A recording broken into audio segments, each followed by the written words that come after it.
ഗണപതയെ നമഃ. നമ്മുടെ ദേശീയ ഉത്സവമായ ഓണം ആഘോഷിക്കുന്ന ഈ വേളയിൽ ഓണവുമായി ബന്ധപ്പെട്ട ഒരു കഥ പറയട്ടെ. മഹാബലി എന്ന അസുര ചക്രവർത്തി പണ്ട് കേരള നാട് ഭരിച്ചിരുന്നു. മഹാബലിയുടെ ഭരണകാലം ജനങ്ങൾക്ക് ഐശ്വര്യത്തിന്റെയും ആനന്ദത്തിന്റെയും ദിനങ്ങളായിരുന്നു.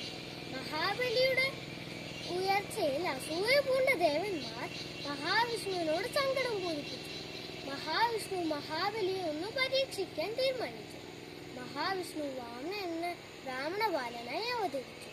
അതിഥികളെ സ്വീകരിക്കുന്നതിൽ പ്രത്യേകം ശ്രദ്ധിച്ചിരുന്ന മഹാബലി സമീപത്ത് വാമനൻ എത്തി.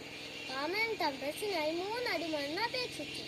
മഹാബലി അത് നൽകാൻ തീരുമാനിച്ച നിമിഷം വാമനൻ ഭീമാകൃതി പൂണ്ട് മഹാബലിയുടെ സാമ്രാജ്യം 2 അടിയായി അളന്നു.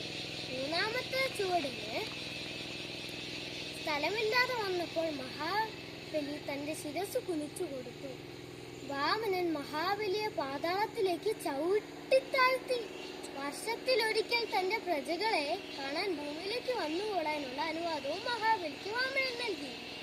അതിൽ പ്രകാരം എല്ലാ വർഷവും മഹാബലി കേരളം സന്ദർശിക്കാൻ എത്തുന്നു എന്നാണ് വിശ്വാസം. നമ്മുടെ പ്രതീകമായ മഹാരാജ